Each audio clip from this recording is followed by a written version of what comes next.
څه بې غیرت انسان دی بیا چیستې چې موبایل دې مات کړی دی کور ته ناست دی کور والا سره دې خوړلي دي که څه ټکه ده یار عثمانه کور والا سره مولاک خوړلي دي یو چمه بې شرمه زمانه سوه یاره ولې زمانې بیا څه در وکړو یار ابولاز یو ځای ناست ومه بچا ټلیفون راوکړئ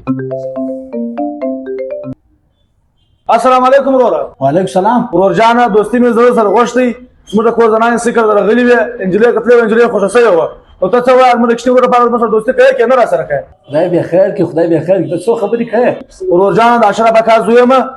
چې سره وینو دا سره پېژنو زما پلار ستا پلار سره پېژنې او د اشرف اکا زوی هو ډېر ښه پېژنم یار هغه د کور مجلس دی وروره بس زه به زما له ورونو سره هم پوښتنه وکړم زما له پلار به پوښتنه وکړم بیا به حال درکړم یا ورور هېڅ سره بار مې نه دی یاره دوستي خو د یو ورځ کار نه دی یاره زه پنځه ورځې ټیم واخلې پروا نه کوي که هلک ګورې هلک هم ښکاره کوم سمه ده سمه صحیح بس سمه ده وروره زه خاص تا د پېژنده په انتظار باندې یم السلام علیکم بابا وعلیکم سلام ستړی مې شې زویه څه حال دی شکر بابا ها کور ته یو چا مرکه راستولې وه وه هغه نجلۍ کتلې وه زنانې راغلې وې دغه خور ورکوو که نه ورکوو هغو ته بس که ښه ځوان دی زویه ښه هلک دی بس په خپل قسمت یې پسې کوي بس ورکوی زموږ سره سلا ده او بس صحیح ده زه هغه هلک راغواړم بیا به وګورو ګډ کور به وګورو بیا به نجلۍ ورکړو بس سمه ده زویه بس ښه خبره ده ښه خبره ده ورس په مور لاله کور ته ګورو خوښوله هلک به راوغواړو ځای بازار کې به وګورو که شالو کو نشې مشې نه کولې هېڅ به دا خور ورکړو ښه خبره ده صحیح زه به ولاړ سم کار صحیح ده به زه ټلیفون سره کوم صحیح السلام علیکم وعلیکم سلام څوک خبرې کوي ورور څنګه د ویر کلم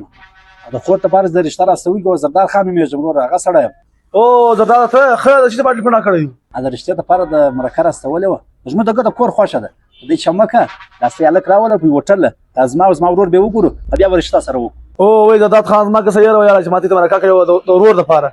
زما نن د ورور کور زه راغلی یم بازار زما د ورور لپاره صدرۍ رانیسم یار څه بې غیرت انسان دی